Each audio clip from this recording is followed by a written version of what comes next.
अस्सलाम वालेकुम। कैसे हैं आप सब? अल्लाह हमेशा आप सबों को अच्छा रखे और किसी की कोई तकलीफ हो तो अल्लाह अपनी रहमतों से उन तकलीफों को खत्म करे, हर घर को, हर इंसान को खुश व आबाद रखे। आज मैं बना रही हूँ कोकनी टाइप से बैगन झींगे वाला। उस जगह आप कोई भी सूखी मच्छी भी डाल सकते हैं। उसके साथ अंकुरित खिचड़ी, जो मेरे अपने तरीके से जो हेल्दी है और टेस्टी भी है और जो मेरे जैसे लोग हैं उनके लिए बहुत फायदेमंद है। मोटापा बढ़ाएगा नहीं, चावल कम जाएंगे और मूंग ज्यादा अंकुरित किए हुए जाएंगे इंशाल्लाह। और मेरे पसंद की भज्जी, जो मेरी बेटी की भी बहुत पसंद है, जिस तरह से मैं कलाती हूँ और बनाती हूँ वो दिखा रही हूँ। थोड़ी सी उसके साथ भज्जी भी करूंगी। चलो, जिसको लगने वाली चीजें अब मैं आपको दिखा रही हूँ। ये चैनल बच्चों की तालीम के लिए है, उन बच्चों के लिए जिनको पैसे की जरूरत है आगे पढ़ने के लिए। इससे जो भी इनकम आता है वो आपको दिखाया जाता है। आप भी तक 7 लोगों को दिया गया है और आपको दिखाया भी गया है। अगर ये चैनल आपको अच्छा और सही लगे तो इसे सब्सक्राइब करो, लाइक करो, शेयर करो और चैनल आगे करने में मदद करो। इंशाल्लाह अल्लाह रब्बुल करीम अपने सबों की गैबी मदद करेंगे और अपने सबों को जज़ाए खैर देंगे इंशाल्लाह। ये आधा किलो बैगन है, जिसके लिए मैंने एक प्याज बारा सा और एक मिर्ची के टुकड़े करके ली हूँ। ये उसमें झींगे डालूंगी। झींगे की जगह आप कोई सुकट, सूखी हुई मच्छी कोई भी डाल सकते हो, बोम्बिल, सुकट, सोरे कुछ भी डाल सकते हो, मगर मैं आज डाल रही हूँ झींगे। मेरे बहुत से बैगन की रेसिपी गई हुई जिसमें झींगे भी है, बोम्बिल भी है, सुकट भी है, हर तरीके के गए, आप देख लो। ये है टमाटर। टमाटर मैंने 2 ली हूँ, इस जगह आप 1 ले सकते हो अगर आपको इमली डालने हैं। मैं इमली डालने वाली नहीं, ठंडी है ना और छोटा बच्चा घर में तो इमली अच्छी नहीं ठंडी में, इसलिए 2 बड़े बड़े टमाटर ली हूँ। जिस तरह 12 से 1 प्याज ली वैसे टमाटर भी ली हूँ।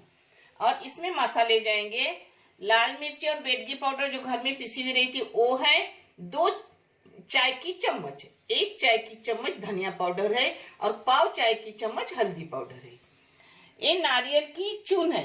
इस जगह पर आप सूखा नारियल हो तो भी ले सकते हो। ये ऐसा समझो कि अपना नारियल की 1 वाटी रहती, उसमें से भी आधी से कम वाटी है। और ये एक पूरा लहसुन है। लहसुन आप कम सब कर सकते हो, मगर मैं लहसुन ज्यादा लेती हूँ। खासकर ठंडी के मौसम में लहसुन ज्यादा इस्तेमाल करना हकीम वैद्य बोलते हैं फायदेमंद है, जो मैं ज्यादा इस्तेमाल करती हूँ। और ये अदरक का, लहसुन से कम अदरक लेने का। हाँ, अब ये हो गया बैगन का। अब ये मसाले में पीसूंगी और बैगन बनाते वक्त दिखाऊंगी। उसके बाद एक खिचड़ी आज डाल रही हूँ। जो ज्यादा चावल खाना पसंद नहीं करते उनके लिए मुजरत खिचड़ी है और मोटापा नहीं बढ़ाती है खिचड़ी। इसमें प्याज जाएगा और प्याज के साथ ये है अदरक, लहसुन और मिर्ची, ये दरदरा कुटा हुआ है, और कोतंबीर और करी पत्ता, ये दरदरा कुटा हुआ चटनी है, जो आप कुट के भी ले सकते हो, मगर मेरी कुटी हुई फ्रिज में रहती है, उसमें से मैं 1 चम्मच डालूंगी, चाय की 1 चम्मच, ज्यादा नहीं, क्योंकि इसके साथ अपने को बैगन है। अगर बैगन ना हो तो इसमें बहुत सी चीजें डालकर मैं खिचड़ी बनाती हूँ, वो भी मैं आपको दिखाऊंगी, जो सिर्फ खिचड़ी दही के साथ या अचार पापड़ के साथ खाई जाती है, वो भी मैं इंशाल्लाह आपको दिखाऊंगी। ये चावल है आधे और आधे मूंग है जो अंकुरित किए हुए हैं। ये देखो कोम आए हुए मूंग है। मूंग फायदेमंद भी है और अंकुरित की बात ही अलग है, जिसकी खिचड़ी बनेगी। अब मैं मसाला पीसते और सब बनाते वक्त आपको दिखा रही हूँ।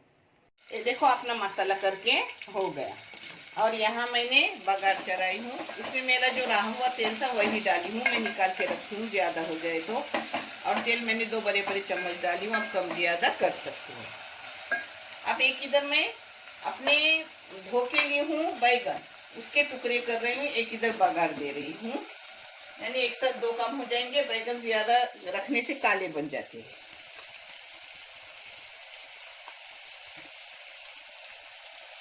ये देखो बैगन के ऐसे टुकड़े करने के। ये देखो एक साइड के 4, दूसरे साइड के, क्योंकि छोटे छोटे बैगन है ना, आप अपने हिसाब से टुकड़े करो। अब इसको ऐसे ही सब काट के लूंगी। अपना प्याज हो गया। ऐसा प्याज करने का, उसमें झींगे डालने की, झींगे थोड़े फ्राई करने के लिए प्याज कच्चा रखने का, एकदम लाल नहीं करने का, नहीं तो वो जल जाएगा अपने प्याज। अब इसको फास्ट गैस रखूँगा, फास्ट गैस में थोड़ा भूनूंगी झींगे की खुशबू निकलने तक।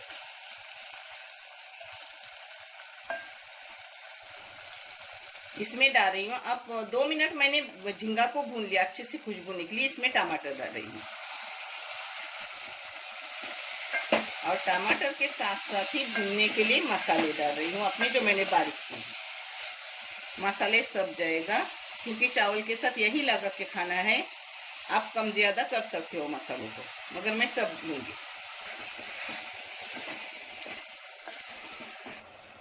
इसमें नमक डाल रही हूँ 1 चाय की चम्मच भर के। आप अपने क्वांटिटी के मुताबिक नमक डालो और टेस्ट के मुताबिक डालो। इसको मैंने 3 मिनट भून ली मसालों को, यानी उसका कच्चेपन खत्म हो गया। अब इसमें डाल रही हूँ, अपनी मिक्सी में पानी डाल के वो कंगाल के ले रही हूँ।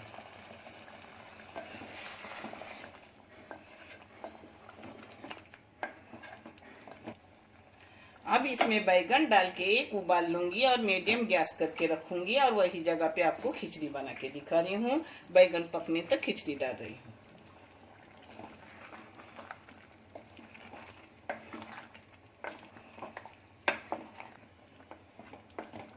अगर आपके पास बैगन कम हो तो उस जगह एक आलू भी टुकड़े करके डाल सकते हो, मगर मेरे पास बैगन अच्छा खासा है जिससे मैंने आलू नहीं ली हूँ।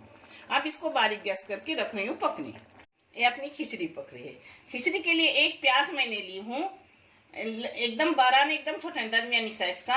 उसमें 4 लौंग डाली हूँ, 4 काली मिर्ची डाली हूँ और देसी घी डाली हूँ। देसी घी की जगह आप कोई भी घी या तेल डाल सकते हो, उसमें कुछ नहीं।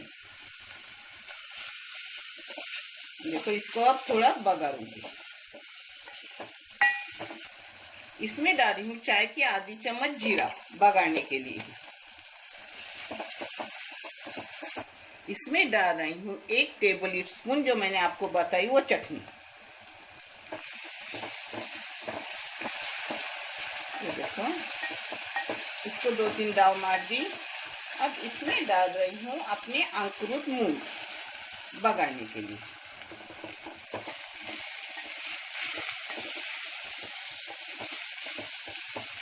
मूंग को पहले बघारने डालने का, यानी उतने वो जल्दी हो जाते हैं, चावल के साथ ही पक जाते हैं। ये देखो, एक इधर अपना ऐसा बैगन पक रहा है, जिसको बारीक गैस पे रखी हूँ। अपनी खिचड़ी होने तक बैगन भी हो जाएगा। मैंने मूंग को 5 मिनट बघारी मीडियम गैस पर। अब उसमें चावल धो के डाल रही हूँ बघारने के लिए।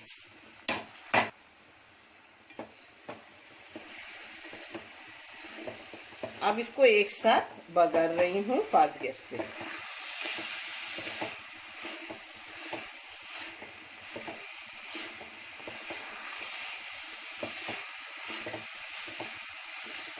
इसको भी मैंने 5 मिनट बघार दी मीडियम गैस पर करके। फास्ट की थी, फिर दोबारा मीडियम कर दी, क्योंकि नीचे अपने चावल जले ना।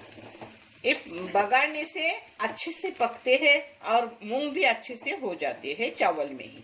अब इसमें पानी डालूंगी। पानी ठंडा गरम जो चाहे वो डालो, ऐसा कुछ नहीं गरम करके डालना होना।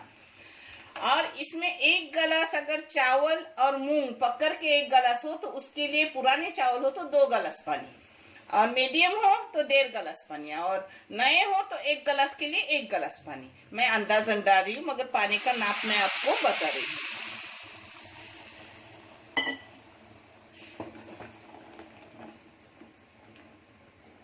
आप इसको ढक्कन मार के रखूंगी, मगर ढक्कन जरा टेढ़ा रखने का, जिससे अपने चावल का पानी बाहर नहीं आएगा। पानी सूखने तक नाप का पानी है। नमक डाल रही हूँ 1 चाय की चम्मच। वो आगे भी डाल सकते हो, पीछे भी डाल सकते हो। अभी उबाल आ गया। ये देखो, पानी सूख गया। अब इसको दम पे रख रही हूँ। दम के लिए आप ऊपर से चाहे तवा डालो, मैं दूध गर्म किया हुआ वही उठा के रख रही हूँ उसके ऊपर।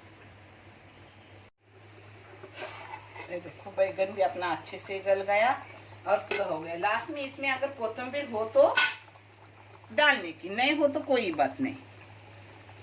अब मेरी बेटी की पसंद के भज्जी जो मैं आपको दिखा रही हूँ, ये इसमें करने की जरूरत नहीं, मगर उस भज्जी से सिर्फ चावल की रोटी और जो मैंने वरे में चटनी की वो चटनी और रोटी पेट भर के इंसान खा सकता है। अब इसको बंद करके रख रही हूँ और भज्जी आपको दिखा रही हूँ मैं कैसे बना रही हूँ, भज्जी किस टाइप से बना रही हूँ। भज्जी के लिए मैंने ली हूँ 6 टेबल स्पून बेसन, उसके लिए एक बड़ा सा प्याज, कोतंबीर हो तो डालो, नहीं तो इस चटनी में कोतंबीर डाली हुई। इस चटनी में है लहसुन, कोतंबीर और अपना करी पत्ता और मिर्ची जिसका ठेसा जैसा किया हुआ है। हाँ, और ये है बेकिंग सोडा, ये नमक और ये अजवाइन और थोड़ा सा जीरा भी जाएगा। ये थोड़ा जीरा जा रहा है, इसमें थोड़ा सा अजवाइन भी जाएगा, इसमें थोड़ा सा नमक जाएगा क्योंकि चटनी में थोड़ा नमक है, उस हिसाब से नमक कम डालूंगी। इसमें 2 चुटकी, सिर्फ 2 भी नहीं 1 चुटकी डाल रही हूँ बेकिंग सोडा। इसमें ये सब चटनी डालूंगी जो 1 चम्मच चाय की चम्मच भर के चटनी है। इसको चाहे तो आप चम्मच से कलो, मैं हाथ से कलाती हूँ। अपन वड़े का बैटर नहीं बनाते वैसे बनाऊंगी और फिर मैं आगे का आपको दिखा रही हूँ। इसको हाथ से थोड़ा 1-2 मिनट ऐसा फेंटने का, जिससे एकदम अपनी क्रिस्पी बाहर से और अंदर से नरम भज्जी बनते हैं, जो भज्जी बेहद मुझे पसंद है। उसके साथ जो अपन चटनी मैंने दी हूँ, वड़ा बटाटा वड़ा दी हूँ, उसके साथ वो चटनी लेती हूँ और चावल की रोटी या गेहूं की रोटी या पाव पेट भर के खाया जाता है। खाना खाने की भी जरूरत नहीं रहती। मगर आज बेटी को चाहत हुई, जिससे इसी चीजों के साथ मैं ये भज्जी बना रही हूँ। कभी मैं आपको अलग से सब बना के भी दिखाऊंगी इंशाल्लाह। इसको 2 मिनट मैंने अपने हाथों से फेंटा। अब इसमें जो मैंने सब तैयार किया था प्याज के साथ वो डाल रही हूँ। अब उसको कला रही हूँ, एक जग कर रही हूँ। अब इसको तलने डाल रही हूँ फ्राई पैन में तेल डाल के। बिस्मिल्लाह, ऐसे सब डाल रही हूँ और आपको तल के प्लेटिंग करके दिखा रही हूँ। ये देखो अपने फ्राई पैन भर के पूरा हो गए भज्जे, बहुत सारे हो गए, हम 3 ही जने। ये देखो अच्छे से फूलते भी है भज्जे और अच्छे से हो जाते हैं। इसको अब पलटी करने के, पूरा हो तो पूरा भी एक साथ पलटी हो सकता है, मगर अब टूट गए तो मैं अलग अलग पलटी कर रही हूँ।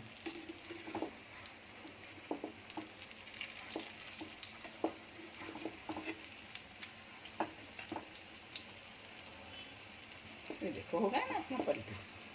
अब ऐसे दूसरे साइड से भी अच्छे से लाल करने के, ये भी जरा और एक बार पलटी करूंगी। बाहर से एकदम क्रिस्पी और अंदर से मुलायम, बहुत अच्छे लगते हैं भज्जी। खासकर मैं चावल की रोटी के साथ ये चटनी लेके खाती हूँ। कभी बोम्बिल वगैरह हो तो ये भज्जी, बोम्बिल और चावल की रोटी बहुत अच्छी लगती है। ये अपनी भज्जी हो रही है, तब तक मैं प्लेटिंग कर रही हूँ अपने झींगे। और इसको थोड़ा सा खिचड़ी के साथ है तो थोड़ा पतला रखने का। मैं चाहूँ तो अभी उसका सालन भी बना सकती झींगे का, मगर ये हेल्दी खाना है, उतनी तरकारी भी अपने पेट में जाएंगी और बहुत सारा हो जाएगा, शाम के लिए भी रहेगा। अब भज्जी को निकाल रही हूँ।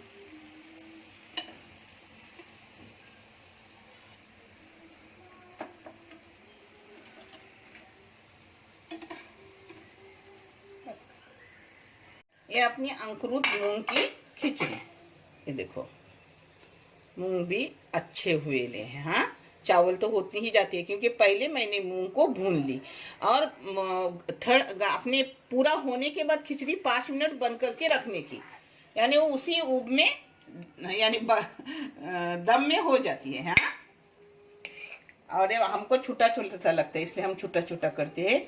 आप चाहे तो नरम कर लो, कोई बात नहीं। अपना खाना हेल्दी और टेस्टी हो गया।